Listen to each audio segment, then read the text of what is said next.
The lesson. Oh, yeah.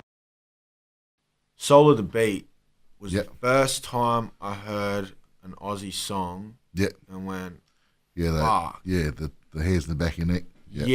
What the fuck? You know, and I still wasn't familiar with the accent. But I could get past it because of the beat.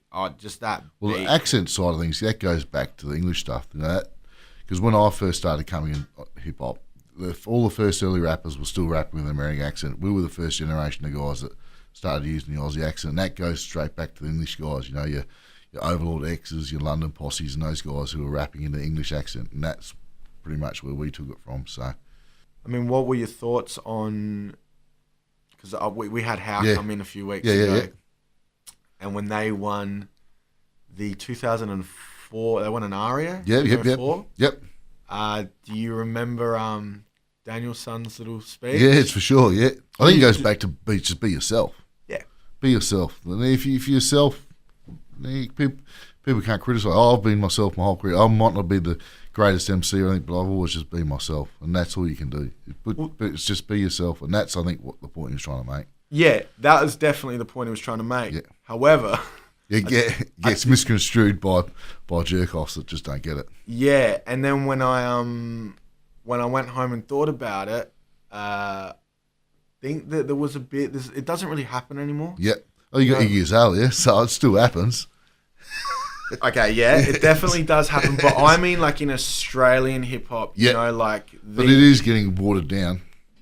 The Aussie accent is slowly there. Is that, and I hate it. I really hate it. That it twang. Really, it shits me because I know that's not how they talk when they step off stage, and I understand what they're trying to do, and I understand that they're trying to have appeal to overseas markets, and that you know that it is a business now. But it does. It gives me the irrits, for sure. Who was some of the big, you know, or the I guess the notable names, or the ones that were getting a fair bit of, whether it was radio play or publicity, that were rapping in an American accent at that time? Because I do remember Weapon X and Ken Help. Yeah, they're pretty much it. I think that whole posse, and I think there was another crew called Universal here in Adelaide, and I think.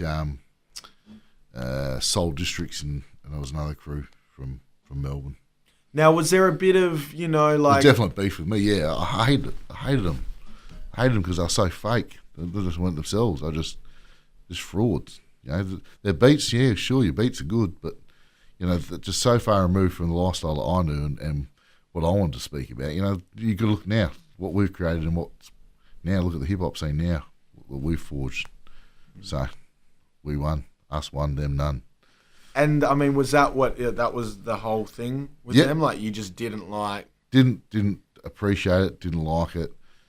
Couldn't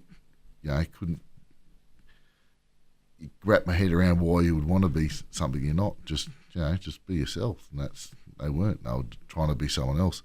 They were trying to live someone else's life, not their own. And did you at any point, let them know? Oh yeah, but they ran whenever they saw me. I don't think I had to worry too much about them. They pretty much left the club whenever we went there. So can you walk us through maybe a time where you remember?